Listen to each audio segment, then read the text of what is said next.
سامعین کرام، میں نے قرآن مقدس کی ایک آیت تلاوت کی ہے۔ اس مناسبت سے انشاءاللہ وہی موضوع جو گزشتہ جمعہ کو میں نے بیان کیا تھا آگے لے کر کے چلتے ہیں۔ اللہ سبحانہ و تعالیٰ کی مدد کیسے آتی ہے اور کیوں نہیں آتی ہے؟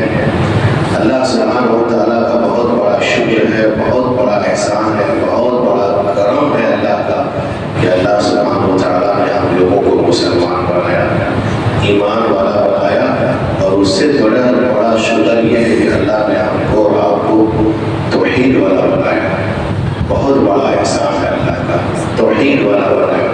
ایک انسان کے پاس دنیا میں کچھ بھی نہیں ہے، گھر نہیں ہے، مکان نہیں ہے، مال نہیں ہے، جاہ نہیں ہے، منصب نہیں ہے، دولت نہیں ہے، کچھ بھی نہیں ہے، لیکن اگر ایمان ہے، توحید ہے، تو قیامت کے دن وہ بندہ کامیاب ہو جائے انشاءاللہ۔ تو سب سے بڑا شکر ہے کہ اللہ سبحانہ و تعالیٰ نے ہم کو اور آپ کو یہ طریقہ بتایا کہ مانگنا کس سے ہے اور کیسے مانگنا ہے۔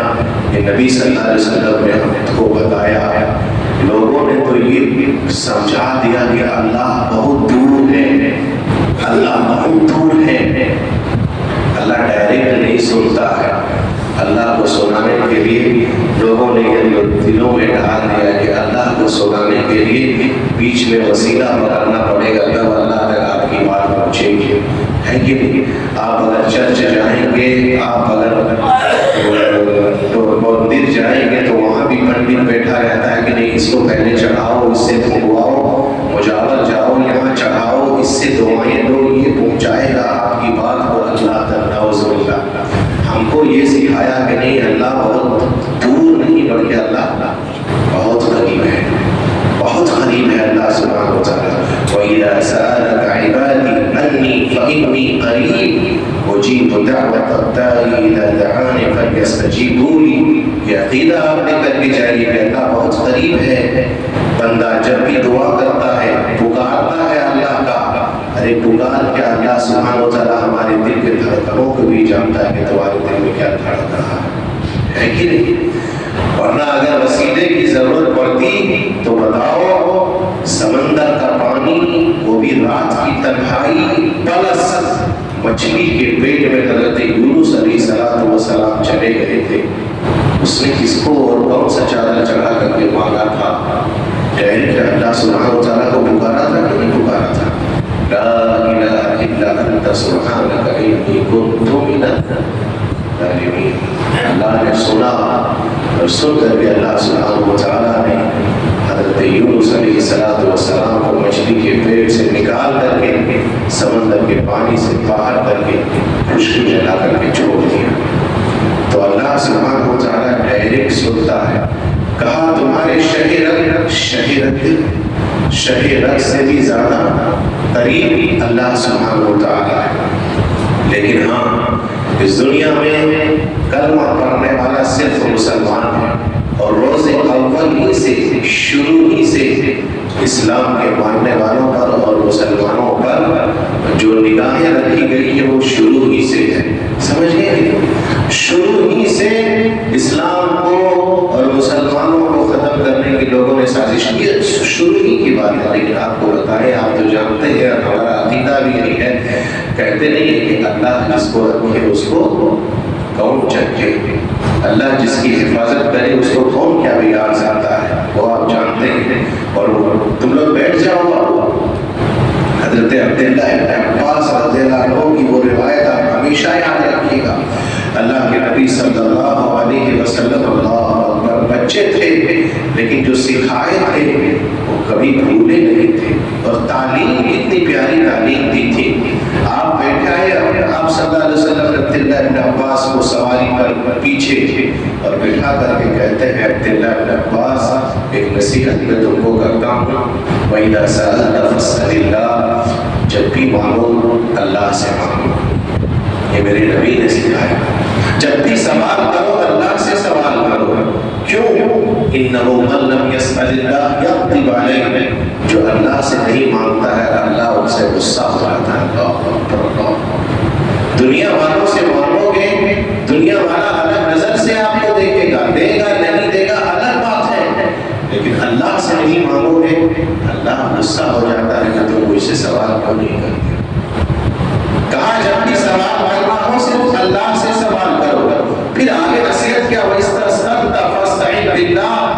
جب بھی کوئی مدد مانگنا ہو، مدد طلب کرنا ہو، تو صرف اور صرف اللہ سبحانہ و تعالیٰ سے مدد کرنا۔ اس کے بعد اللہ کے نبی صلی اللہ علیہ وسلم نے کیا پیاری نصیحت کی تھی، کہا عبداللہ ابن عباس احفظ اللہ یحفظک، دیکھو تم اللہ کے دین کی حفاظت کرو، تم اللہ کو یاد کرو، اللہ کو مشکل حالات میں اور خوشحالی میں بھی اللہ کو پہچانو، اللہ تم کو یاد رکھے گا، اللہ تمہاری حفاظت کرے گا۔ اور سنو، اللہ سبحانہ و تعالیٰ تمہیں اگر کچھ دینا چاہے، پوری دنیا مل کر کے روکنا چاہے اس کو وہ نہیں سکتا ہے، اور جب اللہ نہ دینا چاہے، پوری دنیا مل کر کے نہیں دینا چاہے تو وہ دے نہیں سکتا ہے۔ یہ نصیحت کیا تھا اللہ کے نبی صلی اللہ علیہ وسلم عبداللہ ابن عباس۔ تو یہی ہے، اور سے اول ہی سے لوگوں کی نگاہیں ہیں اسلام کے اوپر، لیکن نور خدا کفر حرکت کے خندزر بھوکوں سے یہ چراغ بجھایا نہ جائے۔ آپ سنتے ہوں کہ اسلام کی فطرت میں قدرت نے لچک دی ہے، اس میں جتنا ہی دباؤ گے یہ اتنا ہی ابھرے گا۔ سمجھ گئے؟ موسیٰ علیہ السلام کی قوم اور بنی اسرائیل، جانتے ہیں بنی اسرائیل کو فرعون نے کیا کیا تھا؟ فرعون بہت بڑا بادشاہ گزرا ہے، انہوں نے کہا کہ موسیٰ اور بنی اسرائیل کو ختم کر دیں گے، لیکن اللہ کا کرنا ایسا ہوا کہ فرعون ہی ختم ہو گیا، موسیٰ ختم نہیں ہوئے، ان کی قوم ختم نہیں ہوئی۔ یہ اللہ سبحانہ و تعالیٰ کا کام ہے۔ جنگ بدر میں کیا ہوا تھا؟ 313 ہی مسلمان تھے، 1000 آیا تھا، بس یہی سوچ کر کے آیا تھا کہ منٹوں میں ان کو صفا کر دیں گے، لیکن اللہ سبحانہ و تعالیٰ نے ان کو بچا دیا اور انہیں کو زید دے دیا۔ یہ قانون ہے اللہ کا، یار یہ سب پڑھیے اور سوچیے گا کبھی کبھی کہ دیکھیے اللہ سبحانہ و تعالیٰ کیسے نپٹتا ہے۔ دیر ہو سکتی ہے لیکن اللہ سبحانہ و تعالیٰ کیسے مدد کرتا ہے۔ جنگ احزاب کا واقعہ آپ پڑھیں گے، صرف مسلمان 3000 کی تعداد میں تھے، اور یہ جنگ اس وقت لڑی گئی تھی، اور اس وقت لڑی گئی تھی جہاں سارے عرب کے قبائل، سارے قبیلے کے لوگ موجود تھا، تقریباً 10,000 کفار کی تعداد تھی۔ جنگ احزاب کے موقع پر سوچنے لگا مسلمان، وَتَظُنُّونَ بِاللَّهِ الظَّنَّ، اب کیا ہوگا؟ اور وہ لوگ خود یہی سوچ کر کے آیا تھا کہ اب بہت ہو گیا کہ چلو جتنا کلمہ پڑھنے والا ہے سب کو اب رول کر کے سب ہستی ہی سے ختم کر دیں۔ لیکن اللہ سبحانہ و تعالیٰ نے کیا کیا؟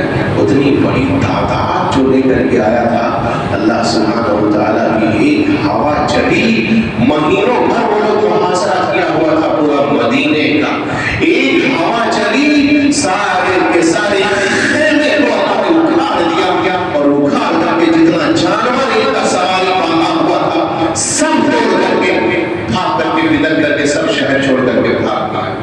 اللہ سبحانہ و تعالیٰ کی مدد آئی، یہ بلائیں ڈٹ گئی۔ تو اللہ سبحانہ و تعالیٰ اپنے بندوں کی مدد کرتا ہے، لیکن اس کنڈیشن جو کرتا آپ کو معلوم بتائے گا، اللہ نے وعدہ کیا ہے ایمان والے کے اوپر کہ ہم ضرور تمہاری مدد کریں گے۔ وَكَانَ حَقًّا عَلَيْنَا نَصْرُ الْمُؤْمِنِينَ۔ دوسری جگہ اللہ نے کہا كَتَبَ اللَّهُ لَأَغْلِبَنَّ أَنَا وَرُسُلِي إِنَّ اللَّهَ قَوِيٌّ عَزِيزٌ۔ اللہ کا وعدہ ہے، اللہ کا وعدہ ہے، اور یاد رکھیں ہمارا ایمان اور عقیدہ یہ ہے إِنَّكَ لَا تُخْلِفُ الْمِيعَادَ، اللہ اپنے وعدے کی خلاف ورزی کبھی نہیں کرتا ہے۔ سمجھ لیں گے؟ اللہ کبھی نہیں کرتا اپنے وعدے کی خلاف ورزی۔ اللہ کا وعدہ ہے کہ ہم ایمان والے کی مدد کریں گے، لیکن یاد رکھو ہر دور میں ایمان والے کو آزمایا گیا ہے۔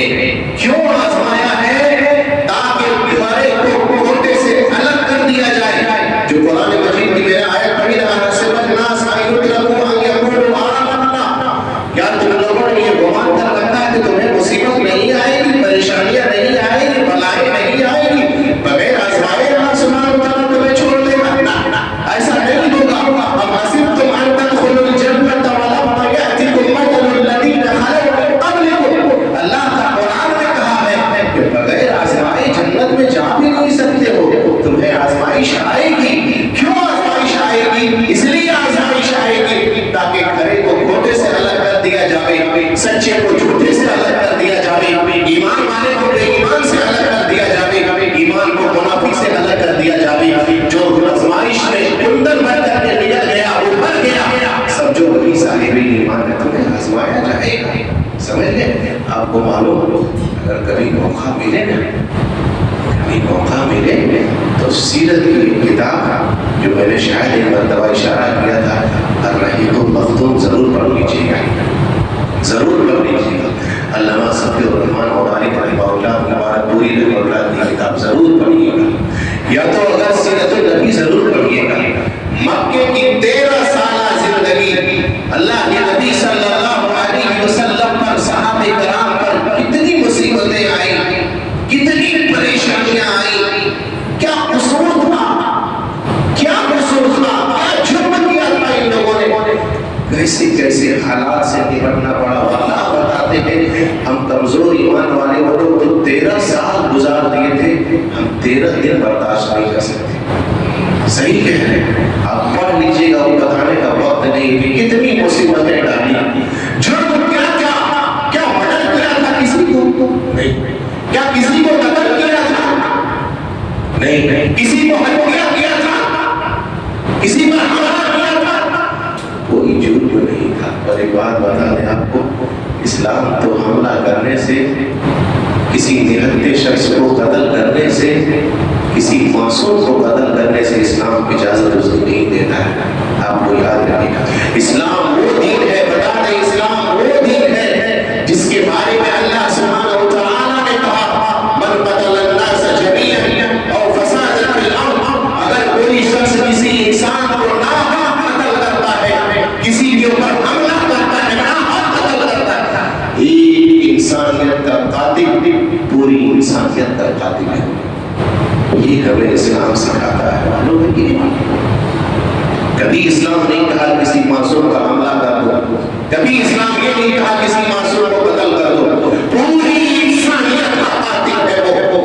اسلام ہمیں تعلیم دی، اسلام نے ہمیں یہ تک تعلیم دیا ہے کہ بلا وجہ کسی پھلدار درخت کو کاٹنا ممنوع ہے، بلا وجہ کسی پرندے کو یا کسی چیونٹی کو اللہ کے نبی صلی اللہ علیہ وسلم نے مارنے سے منع کیا ہے۔ وہ واقعہ بڑا مشہور ہے، ایک صحابی جا رہے تھے، اب جا رہے تھے تو کیا ہوا، ایک بستی میں چیونٹیاں تھیں، چیونٹیوں نے ان کو کاٹ لیا، آتے وقت کیا کیا پوری چیونٹی کی بستی کو یعنی جہاں رہتے تھے اس نے آگ لگا دیا۔ نبی صلی اللہ علیہ وسلم کو بڑا تکلیف ہوئی۔ اللہ کے بندو، یہ ہمارا مذہب ہے، یہ ہمارا دھرم ہے، یہ ہمارا اسلام ہے جو یہ تعلیم دیتا ہے کہ کسی انسان کی طرف جو کیا کہتے ہیں اسلحہ، تلوار، بندوق لے کر کے اشارہ کرنا بھی منع کیا ہے۔ کہیں شیطان ایسا نہ کرنے تمہاری ایمان سے چلوا دے، منع کیا ہے اسلام کے اندر۔ مسلمان کو بتایا ہے کہ نہیں، کسی معصوم کے اوپر آپ حملہ نہیں کر سکتے۔ اسلام نے ہمیں تو یہ تعلیم دی ہے، ابھی جو معاملہ حال میں چل رہا ہے جانتے ہیں اسلام نے کیا کہا۔ اگر یہ تو دیکھیے نبی صلی اللہ علیہ وسلم کی وہ حدیث ہے جو ہمیں بتایا، ایک شخص نے ایک بلی کو خالی باندھے رکھ کر کے بھوکے پیاسے مار دیا۔ انسان کو مارنا تو بڑے دور کی بات ہے، ایک جانور پیاسی بلی کو خالی خوراک نہیں دیا، کھانا پانا نہیں دیا، غذا نہیں دیا، وہ بھوکے مر گئی، تو میرے رب نے فیصلہ سنا دیا کہ وہ عورت جن جمی ہے۔ اسلام کیا تعلیم دیتا ہے دیکھیں، ایک کتے کو ایک شخص نے خالی پانی پلا دیا، جانور کو پانی پلا دیا، اللہ سبحانہ و تعالیٰ اتنا خوش ہوا کہ اللہ سبحانہ و تعالیٰ نے اسے جنت میں داخل کیا۔ اسلام نہیں تعلیم دیتا ہے کہ کسی پر دہشت گردانہ حملہ کیا جائے، کسی ناحق کا خون بہایا جائے، کسی معصوم کو قتل کر دیا جائے۔ جب چیونٹی کی بستی کو صحابی نے جلایا، نبی صلی اللہ علیہ وسلم کو بڑا غم ہوا، کہا کس نے اس چیونٹیوں کو مار دیا؟ کہا اللہ کے نبی میں نے ایسا کیا کیوں کیا؟ تم نے ایسا، تم کو ایک چیونٹی نے کاٹا تھا، کیا قصور تھا پوری چیونٹیوں کا جو پوری چیونٹی کو تم نے جلا دیا؟ اور دوسری بات، تم نے چیونٹیوں کو آگ کیوں لگایا؟ آگ کا عذاب تو صرف اللہ بتا سکتا ہے، تم نے آگ کا عذاب کیوں دیا؟ میرے بھائیوں، تو اسلام ہمیں یہ تعلیم دیتا ہے۔ نبی صلی اللہ علیہ وسلم کے ساتھ صحابہ کے ساتھ جیسے ہی ہوا تھا، کوئی جرم نہیں تھا، کوئی قتل کسی کا نہیں کیا تھا، جرم بس اتنا تھا کہ آپ صلی اللہ علیہ وسلم خانہ کعبہ کے سامنے سجدہ کرتے تھے، بس یہی جرم تھا، اللہ کی عبادت کرتے تھے، بس یہی جرم تھا۔ لیکن ان لوگوں نے اس کا بدلہ کیا دیا، آپ صلی اللہ علیہ وسلم کی گردن کو توڑنے کی کوشش کی، سجدے کی حالت میں آپ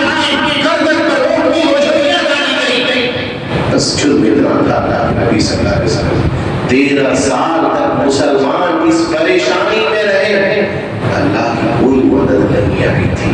جیسے ہی مکہ سے نکلے نبی صلی اللہ علیہ وسلم اپنے ساتھیوں کو لے کر کے مدینہ جیسے ہی پہنچے، سن 2 ہجری میں جب پہلا معرکہ مسلمان اور کفر کا ہوتا ہے جنگ بدر، اللہ سبحانہ وتعالیٰ کی مدد آتی ہے، مسلمانوں کی جیت ہوتی ہے۔ اللہ سبحانہ وتعالیٰ اس بدر کے موقع کو نام دیا جاتا ہے قرآن میں یوم الفرقان، مسلمانوں کی مدد۔ تو مسلمانوں کی مدد، اسلام کی مدد، اہل اسلام کی مدد اللہ کرے گا، کرتا ہے، لیکن کب کرے گا جانتے ہو؟ اس کی کنڈیشن، اس کی شرط ہے۔ شرط کیا ہے جانتے ہیں؟ جو میں نے چھوڑا تھا پچھلی جمعہ میں پہلے کر کے ایمان، عقیدہ، یہ سب سے بنیادی چیزیں۔ لوگ کہتے ہیں کہ مسلمان تعلیم پہ پیچھے ہے، ٹھیک ہے، انکار نہیں ہے۔ لوگ کہتے ہیں مسلمان سیاست میں پیچھے ہے، ٹھیک ہے، انکار نہیں ہے۔ لوگ کہتے ہیں مسلمان معیشت میں پیچھے ہے، ٹھیک ہے، انکار ہے نہیں ہے کہ مسلمان معیشت میں بھی پیچھے ہے، تعلیم میں بھی پیچھے ہے، سیاست میں بھی پیچھے ہے، ہر معاملے میں ہم اور آپ پیچھے ہیں۔ لیکن امت کو قرآن کی نظر سے جب دیکھتے ہیں، صحابہ کرام معیشت میں بھی پیچھے تھے، سیاست میں بھی پیچھے تھے، لیکن اللہ سبحانہ وتعالیٰ کی مدد آئی کہ نہیں مدد آئی؟ بولو کیا تھا ان کے پاس؟ یہ چیز ہمارے پاس آئی ہے۔ سب کچھ تو کھو دیا ہے، لیکن یہ بھی کھو دیا ہے ہم نے، ایمان اور توحید کو ہم نے کمزور کر دیا۔ بس یہ بنیادی چیز ہے ہمارا میرے بھائی۔ اکثریت جب گناہ پر پڑتی ہے تو اقلیت کو بھی اللہ سبحانہ وتعالیٰ ڈبا دیتا ہے۔ یہ قانون اب یاد رکھیے گا، یہ یاد رکھیے گا، سمجھ گئے؟ کیونکہ قرآن میں کیا کہتا ہے؟ وَاتَّقُوا فِتْنَةً لَا تُصِيبَنَّ الَّذِينَ ظَلَمُوا مِنكُمْ خَاصَّةً۔ امت کا ایک بڑا طبقہ آج شرک میں مبتلا ہے۔ بولو یہ چند ہی لوگ ہیں جو پڑھنے والے ہیں، جو شرک نہیں کر رہا ہے، ورنہ امت کا ایک بڑا طبقہ شرک میں مبتلا ہے۔ مسجدوں کی حالات دیکھ کر کے درگاہوں کی حالات آپ کبھی دیکھ لیجیے گا، کیوں حالات کا رونا روتا ہے مسلمان؟ اللہ مشرکوں کی مدد کبھی نہیں کرے گا اور نہ کرتا ہے۔ اللہ نے وعدہ کیا ہے صرف ایمان والوں کی مدد کا۔ وَكَانَ حَقًّا عَلَيْنَا نَصْرُ الْمُؤْمِنِينَ، اللہ کا وعدہ ہے اللہ مومنوں کی مدد کرے گا، لیکن امت کا بڑا طبقہ آج شرک میں مبتلا ہے۔ دیکھ لیجیے کیا بڑھا ہے، توحید اجنبی ہو گئی ہے آج ہمارے یہاں۔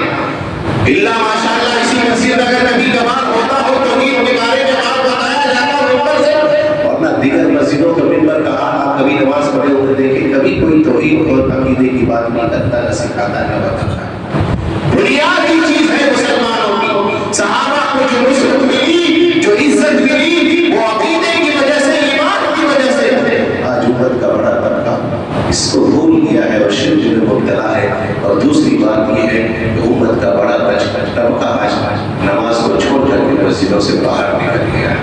یہ غلط ہے تو بولو، بولو رمضان کا حال کیا تھا اور رمضان کے بعد کا حال کیا ہے؟ مسلمانوں نے 1 مہینہ نماز پڑھ کے سمجھ لیا اب ہم نے جنت کی ٹکٹ تو لے ہی لی، 1 مہینہ روزہ رکھ کے سمجھ لیا کہ اب کیا ہے، اب تو جنت کی ٹکٹ ہم نے لے ہی لیا ہے۔ اب کیا ضرورت ہے مسجد آنے کی؟ کیا ضرورت ہے اب مسجد دیکھنے کی؟ کیا ضرورت ہے اب مسجد پہنچنے کی کہ کیا ہے نہیں ہے، نماز پڑھ رہی ہے، نماز پڑھنا ہے کہ نہیں پڑھنا ہے، اب کیا دیکھنا ہے کہ مسلمان تو ٹکٹ لے کے آلریڈی تیار ہے۔ پورا بڑا طبقہ آپ دیکھ لیں یہ کتنا، اگر میں پرسنٹیج کی بات کروں 100 میں 90 بھی 95 بھی کہتے تو بھیجا نہیں ہوگا۔ فجر کی نماز کے آپ مار دیں گے خالی یہی محلے میں لے لیجیے، محلہ کو چھوڑیں اور آپ مسجد کی حالت میں دیکھیں کہ کتنی صفحے نماز آپ کی ہوتی ہے۔ کیوں مسلمان روتے ہو، کیوں روتے ہو؟ اذکرونی اذکرکم، اللہ نے کہا مجھے یاد کرو گے میں بھی یاد کروں گا، بھول جاؤ گے میں بھی بھول جاؤں گا۔ واستعینوا بالصبر والصلاۃ، مصیبت آئی آؤ سجدے میں، مصیبت پڑتی تھی نبی سجدے میں، مسائل آتا تھا نبی سجدے میں، مشکلات آتا تھا نبی سجدے میں، بدر کا موقع مشکلات ہے نبی سجدے میں، عذاب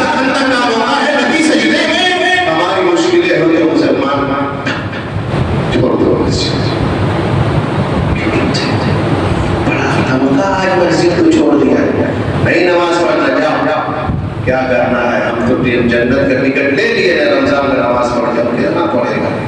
آپ کو واقعہ وہ بہت مرتبہ میں بیان کر چکا ہوں، سنے ہو گیا نبی صلی اللہ علیہ وسلم کی ایک نماز خالی تاخیر ہو گئی تھی۔ سنو مسلمانوں، کہہ دیں گے ابھی کچھ مان تو کہے گا نہیں ہم مسلمان تو ہیں، اپنے سچے مسلمان ہیں، کہیں کوئی داغ نہیں ہے۔ نماز کا ایک نماز، بس صرف ایک نماز نبی صلی اللہ علیہ وسلم کا جنگ کے موقع تھا، وہ بھی جنگ خندق کا موقع تھا، بس تھوڑا سا ڈیلے ہو گیا، تاخیر ہو گئی۔ نبی نے کبھی بددعا نہیں دیا، اپنے ساتھ نہیں یاد رکھنا، کبھی بددعا نہیں دی، لیکن جب نماز تاخیر ہو گئی ہم نے بخاری کا الفاظ ہے، جملہ وہاں موجود ہے، نبی صلی اللہ علیہ وسلم کی زبان سے بددعا جو نکلتا ہے، ملع اللہ قبورہم وبطونہم شغلونی علی الصلاۃ الوسطی، اللہ ان کی قبر کو، ان کی پیٹ کو آگ سے بھر دے، جس نے مجھے عصر کی نماز سے تھوڑا سا تاخیر کر دیا، غافل کر دیا۔ ان لوگوں نے بڑا طبقہ آج نماز کو چھوڑا ہوگا، امت کا بڑا طبقہ آج آئے دن ہمارے کانوں پر یہ تماچا ہے کس چیز کا، مرتد ہو رہا ہے، دین چھوڑ رہا ہے، چاہے امت کی لڑکیاں ہوں یا لڑکے ہوں، پریب کے چکر میں، پیار کے چکر میں، پیسے کے چکر میں ایمان بیچ رہا ہے۔ اللہ کے بندو، مسلمان کی سب سے بڑی دولت اگر کوئی دولت ہے تو ایمان اور عقیدے کی دولت ہے، یاد رکھیے گا۔ سمیہ کو فرمایا گیا، باندھ کر کے مارا گیا، لیکن اس توحید سے سمجھوتا نہیں کیا۔ بلال تختی لیل پر لٹائے گئے، تختی لیل پر لٹا کر کے تکلیف کیا گیا، توحید سے سمجھوتا نہیں کیا۔ خبیب بن عدی کی کوٹیاں کاٹ دی گئی، توحید سے سمجھوتا نہیں کیا۔ نبی صلی اللہ علیہ وسلم کو معاف کیا، کہا اللہ کے نبی آپ بڑے پریشان ہیں، ایسا کرتے ہیں ایک دن آپ ہمارے معبودوں کی عبادت کیجئے، ایک دن ہم آپ کی معبودوں کی عبادت کریں گے۔ کہا یہی نہیں ہوگا، قرآن کی آیت سورہ اترتی ہے، قل یا ایھا الکافرون لا اعبد ما تعبدون ولا انتم عابدون ما اعبد ولا انا عابد ما عبدتم ولا انتم عابدون ما اعبد، جاؤ لکم دینکم ولی دین، تم جو عبادت کرتے ہو میں وہ نہیں کروں گا، تمہارا دین تمہارے لیے، میرا دین میرے لیے۔ میرے بھائیو، آج ایمان میں کمزور ہے، امت کا بڑا طبقہ شرک میں مبتلا ہے، تو بولو کس بنا سے اور کس وجہ سے اللہ سبحانہ و تعالیٰ کی مدد آئے گی؟ ورنہ نہیں بتایا اللہ سبحانہ و تعالیٰ کی مدد کیسے آئی تھی، معیشت میں بھی کمزور تھی، لیکن صحابہ کرام کے اوپر اللہ کی مدد آئی۔ ایک بات چلی، دوسری بات یہ ہے کہ ہم نبی صلی اللہ علیہ وسلم سے محبت تو ہے الحمدللہ، اگر کہیں نبی صلی اللہ علیہ وسلم سے خلاف گستاخی ہو جائے تو مسلمان روڈ پہ نکل آتا ہے، محبت ہے، مانتے ہیں، لیکن اتباع نہیں ہے، غلط ہے، بولو اتباع نہیں ہے زندگی میں۔ آپ دیکھ لیجیے کیا مثال دیں، خالی ایک مثال دیتے ہیں، ابھی سیزن چل رہا ہے شادی بیاہ کا، شادی بیاہ کا مسلمانوں کے یہاں سیزن ہے، ایک سنت پر عمل کرنے کے لیے کتنی رسومات اور خرافات نے گھیر لیا ہے، آپ دیکھو، دیکھ رہے کہ نہیں دیکھ رہے شادیاں، یہ نبی کی شادیاں ہوا کرتی تھی، کبھی کوئی بتائے کہ نہیں ایسے ہی شادیاں، ایک سنت پر عمل کرنے کے لیے کتنی رسومات، کتنی بدعات، کتنی خرافات ہمارے گھروں میں آ گیا ہے۔ یہ ہم پکے سچے مسلمان کے گھر میں وہ رسومات ہیں، چاہے زنا عام ہو جائے، اس نکاح کی وجہ سے شادیاں مشکل ہو جائے، لڑکیاں بھاگ جائے، بیٹھی رہے گھر میں، کتنے لڑکے ابھی خالی ایک ساتھ سے لڑکیاں ڈھونڈ رہی ہیں، اللہ اکبر، کہاں اس کے لیے لڑکیاں ملیں گی میں بھی نہیں جانتا، لڑکیاں ڈھونڈ رہی ہیں، کہاں ملیں گی؟ اللہ کے بندو، معیار جو شریعت میں بتایا ہے وہ معیار دیکھو، دنیا میں کامیاب رہو گے، ہمیشہ کامیاب رہو گے، چاہے زنا عام ہو جائے، شادیاں مشکل ہو جائے، لیکن مسلمان نبی کے طریقے پر عمل نہیں کریں گے، ہم کریں گے تو شادی ایسے نہیں کریں گے، ہے کہ ہمارے شادیوں میں ہے کہ نہیں؟ شادی میں کتنی مشکلات، اتنی مشکلات اور پریشانیاں ہیں، وہ اللہ بتاتے ہیں غریب گھر کی بیٹیاں آج ترس رہی ہے کہ ہمارے ہاتھ میں مہندی کب لگے گی، ہماری شادی کب ہوگی، ہمارا گھر کب بسے گا، ہم بھی کب کسی کی دلہن بنے گے، ترس رہی ہو میں جانتا ہوں۔ کوئی لڑکا ہے تو تلاش رہا ہے سال بھر سے کہ کہاں لڑکیاں ملیں۔ اللہ کے بندو تھوڑا معیار بھی کم کرو اور نکاح کرو، سنت کے مطابق نکاح کرو، اللہ برکت دے گا، گھر میں خوشحالی آئے گی۔ جب شروعات ہی سے ہم بدعات، رسومات، خرافات لے کر کے ایک سنت کو زندہ کرو گے تو بولو آگے کی پہیا میں کتنا خوشحالی ہوگی۔ لیکن ہم نے سوچا تو میرے بھائیو یہ چیزیں کہ ہماری زندگی میں نبی سے محبت تو ہے لیکن نبی کی اتباع نہیں ہے۔ نبی صلی اللہ علیہ وسلم نے جو حکم دیا ہے وہ ہمارے یہاں ہم چھوڑ چکے۔ ایک بات اور آخری بتا دیں، کنڈیشن اللہ نے لگایا، ان تنصروا اللہ ینصرکم ویثبت اقدامکم، اللہ کی دین کی مدد کرو۔ آج ہمارے پاس ٹائم نہیں نا، مولی صاحب مت بولیے دین کے لیے، مولی صاحب مت بولیے، کہاں ٹائم ہے ہمارے پاس؟ نہ دین کے لیے ہمارے پاس ٹائم ہے اور نہ دین بتانے کے لیے ہمارے پاس ٹائم ہے، نہ دین سکھانے کے لیے ہمارے پاس ٹائم ہے، نہ دین کے لیے کچھ کرنے کے لیے ہمارے پاس ٹائم ہے، نہ دین کے لیے خرچ کرنے کا ہمارے پاس ٹائم ہے۔ کچھ نہیں ہے ہمارے پاس، کچھ نہیں کریں گے ہم، کچھ نہیں کرو گے تو حالات کیا ہوگی؟ بد سے بدتر ہوگی۔ اللہ سبحانہ و تعالیٰ کی مدد کے ترستے رہو گے، اللہ کی مدد نہیں آئے گی۔ اللہ کی مدد آئے گی اسی کنڈیشن پر کہ توحید اپنا لو، ایمان اپنا لو، اتباع کرو نبی کی، اللہ کی دین کی مدد کرو، اللہ سبحانہ و تعالیٰ تمہاری مدد کرے گا، تمہاری قدموں کو بھی جما دے گا۔ یہ اللہ کا وعدہ ہے اور انہوں نے اللہ یخلف المیعاد، اللہ اپنے وعدے کی کبھی خلاف ورزی نہیں کرتا ہے، گرچہ ہم خلاف ورزی کر جائیں۔ آج سے تہیہ کرو، آج سے ارادہ کرو، آج سے یہ مضبوط کر دو کہ انشاءاللہ ہم ایمان مضبوط کریں گے، 5 وقت کی نماز مسجد رہ کر کے پڑھیں گے، اللہ کے دین کے لیے وقت نکالیں گے، نبی کی صرف اتباع کریں گے۔ دیکھیے بادل کیسے چھٹتی ہے، کیسے مصیبت سے اللہ ہمیں نکالتا ہے اور مسلمانوں کی مدد کرتا ہے۔ اللہ سے دعا کریں، باری اللہ ہم تمام مسلمانوں کی تو مدد فرما۔ آمین۔ پروردگار جہاں جہاں ظلم ہو رہا اللہ ان ظالموں کو تو نصف نابود کر دے۔ باری اللہ ہم مسلمانوں کی جو بھی پریشانیاں ہیں پریشانی کو ختم کر دے۔ باری اللہ تمام لوگ کاروبار میں تجارت میں مدد کر دے، جو بیمار ہیں اللہ تو کو شفا کاملہ عاجلہ